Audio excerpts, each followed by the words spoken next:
Queridos ouvintes, um grande bom dia, cumprimento com a paz do Senhor Jesus. Estaremos abordando aqui o tema A Reforma Protestante, enfocando os pilares do protestantismo. Estamos completando agora no dia 31/10/2017 os 500 anos da Reforma Protestante. Mas o que foi essa reforma? Por que ela foi necessária? Primeiro, precisamos saber o que significa reforma. Reforma nada mais é que a ação de trazer à forma aquilo que foi deformado. Então, o contexto da igreja, ela teve o início ali com os romanos, o nascimento de Jesus cumprindo todas as profecias, ele cresce, ele cumpre o seu ministério, morre na cruz, cumprindo assim toda a justiça de Deus. Ele ressuscita ao terceiro dia, peregrina na terra, 40 dias, ressurreto, e ele deixa, antes de subir, uma ordem aos apóstolos. Nós podemos ver ali em Lucas ou também em Atos, que seria a promessa do Espírito Santo. O nascimento da Igreja de Cristo, ele teve ali em Pentecostes, podemos ver em Atos no capítulo 2, do versículo 1 a 4. Iremos ler agora o versículo 4, que diz: E comendo com eles, determinou que não se ausentasse de Jerusalém, mas que esperassem a promessa do Pai, a qual disse ele: De mim ouviste. Esse é o versículo 4 do capítulo 1.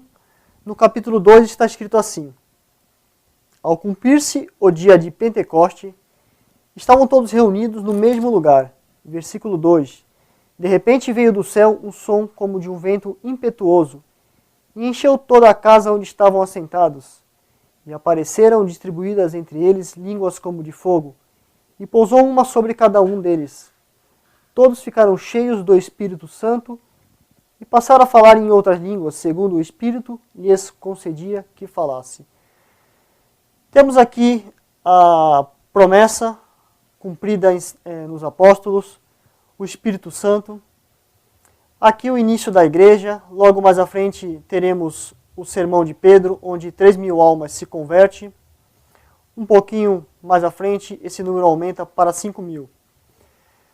A igreja, então, neste momento, ela tem uma forma, ela persevera na doutrina dos apóstolos, ou seja, nos ensinos que Jesus deixou, ensinos esses que trouxeram um entendimento mais profundo da lei, deixando assim a tarefa da grande comissão para que preguemos o evangelho da graça salvadora a toda criatura. Era uma igreja com identidade, com pilares, uma igreja firme. Temos ali no capítulo 7 da palavra ali em Atos, Estevão, um grande homem que foi martirizado, foi apedrejado, foi morto e Paulo, o apóstolo Paulo, consente em sua morte. Paulo, a caminho de Damasco, ele perseguindo a igreja, ele tem um real encontro com Deus. E aí ele começa a pregar a palavra de Deus. Diante disso, Paulo empreende algumas viagens missionárias, plantando igrejas na Ásia Menor, Tessalônica, Bereia, Colossos, entre outros lugares. Paulo morre a mando de Nero, e o último apóstolo ali, João, também morre de morte natural, mais ou menos em meados do ano 100. Começamos então, queridos ouvintes, o período da patrística, onde temos alguns nomes que defenderam o Evangelho. E como está escrito ali em 2 Timóteo 1,14, homens que guardaram o bom depósito da fé. Homens como Policarpo de Esmirna, Inácio de Antioquia, João Crisóstomo, entre outros. Era uma igreja que crescia, mesmo diante das heresias que apareciam, mesmo diante de todo o martírio, pessoas que eram jogadas na fogueira, pessoas que eram colocadas em postes, feitas como tochas, e a igreja continuava crescendo. Então, até o 3º século, um dos pais da igreja, chamado Tertuliano, afirma que o sangue dos mártires é a semente da igreja. Vemos que a igreja então crescia, mesmo diante de toda a perseguição. Chegamos no século IV, onde temos um imperador de nome Constantino. Constantino ali em 303, ele empreende uma batalha com o imperador Magêncio contra esse imperador. Ele diz que viu um sinal no céu onde aparece o sinal da cruz, e Cristo diz que com esse sinal ele venceria. Ele acaba vencendo a batalha e torna a religião oficial do império o cristianismo, fazendo assim Estado e Igreja uma coisa só. Até aí, então, vemos que a perseguição existia, o imperador oficializa o cristianismo como religião oficial, acaba-se a perseguição. Muitos estão orando para que essa perseguição acabasse. Ela acaba. Muitos ficaram felizes, acredito.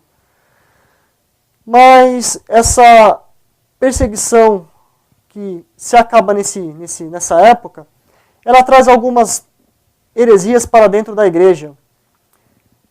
Começa então a decadência espiritual, começa a deturpação da palavra de Deus, a palavra que é o poder de Deus e salvação para todo aquele que crê. Acaba então afastando da simplicidade e da pureza do Evangelho. Chegamos ali no século XVI, onde o Papa Leão X, querendo construir uma basílica de nome Basílica de São Pedro, uma basílica grande, uma basílica enorme, uma igreja gigantesca, precisava de dinheiro, de verbas. Então ele usa aquilo que foi instituído ali em 1190, no ano de 1190, as indulgências. As indulgências papais eram um certificado emitido com a assinatura do Papa para a compra do perdão e assim a remissão dos pecados.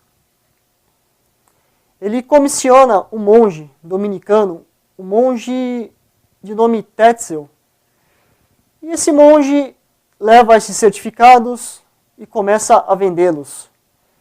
Ele usa um dos slogans que diz assim: assim que a moeda no cofre tilintar, a alma do purgatório irá saltar. Eles acreditam até hoje que a igreja romana ela tem a custódia, ou seja, ela tem a chave dos tesouros, dos méritos adquiridos pelos santos. Então esses méritos eles podem passar para aqueles que já se foram, e assim, no purgatório, remir ele dos pecados que cometeram na terra. Um doutor em teologia, estudante da palavra, de nome Martinho Lutero, ali na Alemanha, em Wittenberg, ele, diante de toda essa heresia, diante da infalibilidade papal, diante da indulgência, ele começa a estudar, e vemos ali no capítulo 1 de Romanos, no versículo 17, onde está escrito que o justo viverá pela fé. Martinho Lutero, ele era um monge e tinha um grande problema com essa palavra justiça, onde ele, por mais que se penitenciasse, por mais obras que ele fazia, ele não conseguiria entender se a ira de Deus tinha sido aplacada. E quando ele lê esse capítulo número 1 ali de Romanos, no versículo 17, que o justo viverá pela fé, salta aos olhos de Martinho Lutero que o homem, ele é salvo sim, mas não pelos seus atos, mas pela fé em Cristo Jesus. Então ele começa a escrever as suas 95 teses, que são as refutações, principalmente em cima dessa indulgência, ou seja, a venda de um certificado para a remissão dos pecados daquele que adquirisse. Eu coloco aqui uma das teses, a tese número 32, onde ele afirma que aqueles que creem que podem garantir a salvação por terem cartas de indulgências serão condenados eternamente juntamente com os seus professores. Essa é uma das teses de Martinho Lutero, a tese número 32, onde ele deixa bem claro. Então Martinho Lutero, ele chega ali no castelo de Wittenberg, levando na mão esse documento, as 95 teses, e apregoa nessa porta. A Alemanha, nesse dia, está cheio de pessoas, no dia 31 de outubro, véspera de um feriado.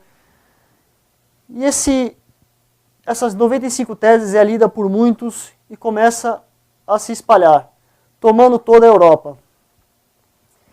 Em 1521, Martinho Lutero, ele é convidado, ou melhor, ele é intimado a revogar ali em Worms, a revogar as suas 95 teses como todos os seus escritos. Martinho Lutero, mesmo sabendo que seria excomungado e também poderia ser morto, ele não revoga as suas teses, ele, pelo contrário, ele afirma.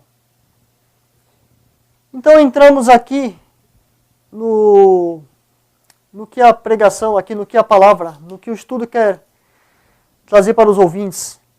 Essas 95 teses, elas foram sintetizadas em 5 pontos. O primeiro deles é o sola scriptura, uma palavra em latim que quer dizer somente as escrituras. O ensino da palavra de Deus, ela foi ensinada em partes pela igreja romana. Uma igreja que, nessa época, ela já tinha perdido toda a sua forma. Estamos falando aqui da igreja de Cristo, não existia outra igreja. Só que junto da palavra de Deus, a igreja também ela pregava a tradição, pregava as bulas papais, pregava os documentos papais, todos eles com valor canônico e tinham o mesmo valor que a palavra de Deus, que para nós é a regra de fé. Pregavam também sobre a infalibilidade papal, ou seja, a relevância que o Papa tinha, por muitas vezes era maior que a palavra de Deus. A Bíblia para nós, ela é infalível, ela é inerrante, ela é inspirada, ela é absoluta e única. Não precisamos de outro livro, como vemos algumas seitas usando outros livros para trazer a palavra de Deus, trazer novas revelações, como vemos em algumas seitas que pregam nos dias de hoje. Também temos a sola fide, que é o segundo ponto, que quer dizer somente a fé. Somos justificados diante de Deus única e exclusivamente pela graça mediante a fé na pessoa de Jesus Cristo. A fé, a igreja romana pregava que era acompanhada de obras. E para nós cristãos fazemos as obras não por mérito, não por barganha para obter a salvação, pelo contrário, fazemos por amor, fazemos porque somos salvos. A Igreja Católica pregava que as esmolas faziam expiação pelo pecado. Então eles faziam obras meritórias, se penitenciavam para obter a salvação, como fazem nos dias de hoje. Procissões, confissões auriculares, esforço do homem. Mas, queridos ouvintes, queremos deixar bem claro que somente a fé nos justifica diante de Deus de todo pecado. O terceiro ponto que eu quero abordar aqui é o sola gratia, ou seja, somente a graça. A salvação para a Igreja Católica, ela é obtida através das indulgências, através da veneração de imagens, através da observância de relíquias sagradas. Queremos dizer aqui, queremos afirmar que não é por méritos, como ali em Isaías 64 está dizendo, toda nossa justiça, ela é como trapo de imundícia. A justiça que presumimos, por muitas vezes possuir, queridos ouvintes, ela é inútil no tocante à salvação. O homem não pode cooperar com Deus para obter a sua salvação. Somente a graça de Deus. Temos ali o quarto pilar também, ou o quarto ponto, solus Christus, somente Cristo, ou seja, a suficiência de Jesus Cristo. A Igreja Católica dizia, ou diz até os dias de hoje, que Cristo salva, Cristo media, mas que também Maria media e Maria salva, ou que Maria é corredentora com Cristo, assim como os apóstolos e os santos homens canonizados. Em Hebreus 9:22, vemos que sem o derramamento de sangue não há remissão de pecados. Então queremos perguntar, em que cruz Maria derramou o seu sangue? Atos 4:2 diz, não há salvação em nenhum outro nome, a não ser em nome de Jesus. Em 1 Timóteo 2:5, diz que só há um mediador entre Deus e os homens, Cristo Jesus, homem. Vemos igrejas nos dias de hoje que pastores, reverendos, apóstolos, eles se intitulam ou se colocam no lugar de Cristo.